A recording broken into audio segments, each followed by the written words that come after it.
Did you know that suicide is the 10th leading cause of death in the US? According to the Mental Health Association, suicide is the second leading cause of death in people aged 15 through 24. Did you know that for every 25th failed attempt of suicide, there is one success? Did you know that up to 70% of people who have killed themselves suffered from depression? Did you know that it has been proven that most people who die from suicide have some form of mental or emotional disorder? I am no exception. At the age of 16, I was one of those people. At the age of 17, I was still one of those people. And towards the age of 18, I was just trying to figure out how to want to live again. I believe that mental health is not talked about enough. I believe that focusing on your mental health is just as important as focusing on your physical health. I believe that it should be a requirement for schools to teach students about mental health and the importance of it. I will be doing a deep dive into why mental health should be a number one priority in schools, my own personal experience with mental health in school, as well as how you can help influence a change in schools.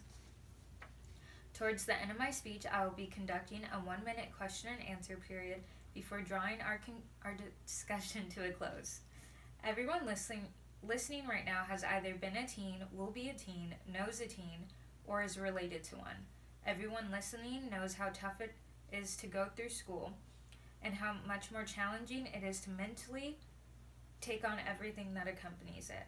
All the pressures from your peers, all the tests and overwhelming amounts of homework, and the ever-looming weight of failure, and the sense of not being smart enough or good enough when your grades don't reflect a certain letter, as well as having to keep up appearances to avoid ridicule, to try to not feel like an outsider, or to try to juggle home life, school life, and your social life, along with everything in between.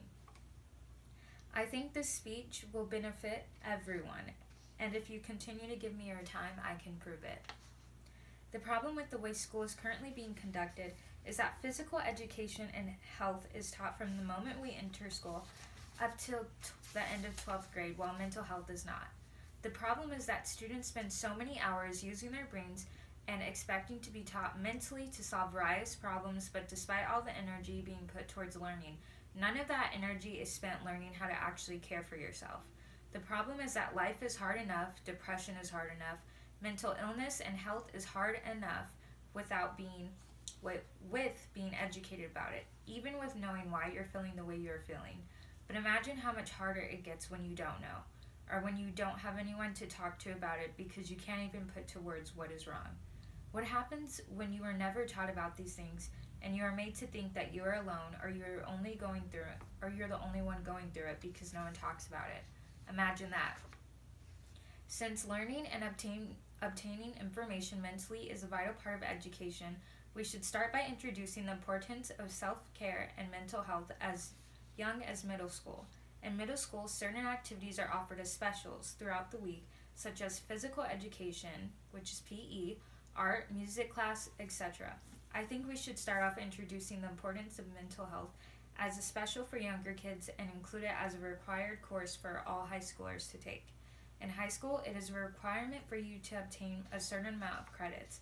You need to take a certain amount of math, science, English, and history classes, take at least one art class, a physical education class, and participate in 2 language classes while throwing in a few electives. If we can stress the importance of taking a class for your physical health all throughout life, we should be able to afford to taking a class for your mental health as well. If we can make it mandatory to take at least 2 courses of a language you may never speak again to get into university, we can make it mandatory to take a class that will benefit your mindset and overall well-being.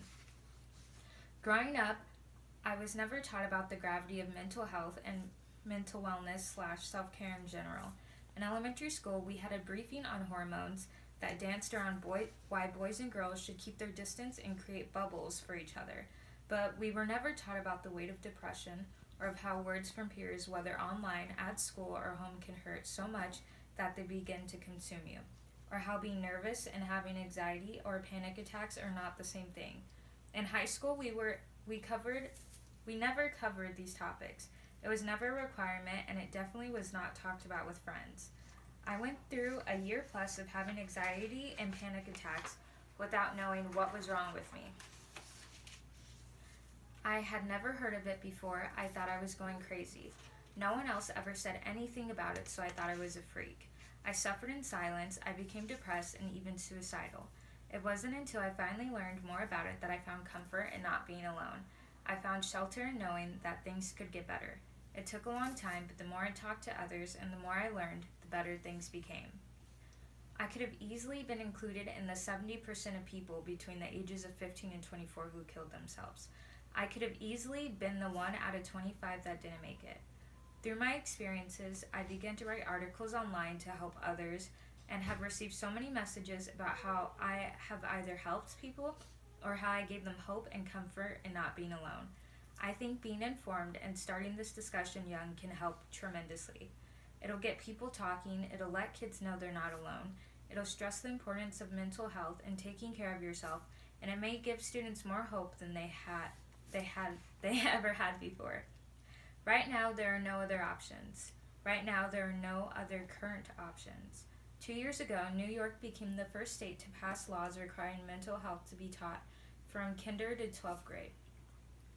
Virginia became the second state to follow up with only making it a requirement from 9th to 12th grade. Making a requirement for every state is the best chance we've got. It can be argued that the current school curriculum/school system set in place has always worked. It can be argued that we should not have to make a change and expose all children and teens to such heavy topics like depression when not everyone is mentally ill. But if we don't educate them, who will? If the school's job is to educate the youth and prepare them for the future, then how can we teach about the differences in triangles and how to calculate angles or figure out how to use pi and y equals mx plus b, but not teach them about how to stay mentally stable or figure out a good balance in life? How can we teach them to play dodgeball, but not tell them that one day things won't be so simple, and one day you may become depressed? How can we look at them day in and day out and ignore the repetitive cycle that is to be continuously repeated from generation to generation? Mental health, no matter the severity of it, impacts us all. We're talking about lives at stake. Mental disorders and depression are the leading causes of suicide in people aged 15 to 24, and we can finally decide to start talking about it and seeking out ways to help before it's too late. Maybe we can catch on while they're still young. Maybe we can help before the percentages rise. Maybe we can help stop that 1 out of 25 who doesn't make it out alive. I will now be open to answer any questions you may have for the next minute. What makes you think this will actually stop anyone who wants to commit suicide? I know personally that for me, when I was really going through it and I wanted to commit suicide, there wasn't anything that could have changed my mind. There wasn't anything that was gonna stop me. It wasn't until I realized that I wasn't alone and that I had people to talk to, that I wasn't the only one. It wasn't just me, that I was finally able to, I guess, feel a bit of a sense of comfort knowing that I wasn't the only one. And when I started speaking to others online, it was clear that having someone to talk to or knowing more about it made everyone feel good. There's comfort in numbers. Okay. Why should we force every kid to learn about this when not every kid is mentally ill? Because mental health affects us all. Whether you're not mentally ill, being healthy mentally is good for everyone. It's very important to take care of yourself. It's very important to know your limits. It's very important to know that you're not only physically healthy, but you're also mentally healthy and stable. And mental health affects us all. You could be on top of the world one day and at the very bottom of it the next day. So I think teaching everyone early on and helping them figure out coping skills or mechanisms or just staying informed in general will benefit everyone. So if there is no other questions, I will continue on. Thank you for your questions. Today's topic was a heavy but important one. Words like depression or mentally ill or anxiety and pressure should not be hidden or shied away from. Kids are going to find them whether we want them to or not. Today, I spoke with you about the importance of incorporating mental health classes into school, but I do not want my words to die here. After you leave today, I want you to think back on your school experience. I want you to think of all the pressure, all the times you broke down and cried. I want you to think of all the times the world ended for you, and you were back up the next day and went on anyways because it was what was expected of you. I want you to think of your loved ones, of your children or nieces and nephews, cousins, etc.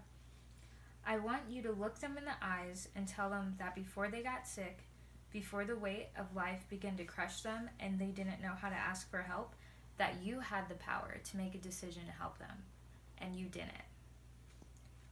If you can't, then I want you to go home today and think about the upcoming elections. I want you to pay attention to where people stand with education. I want you to no longer be silent and to advocate for a change for the children. I could have easily been a statistic. People you love or have loved could be one too. Thank you.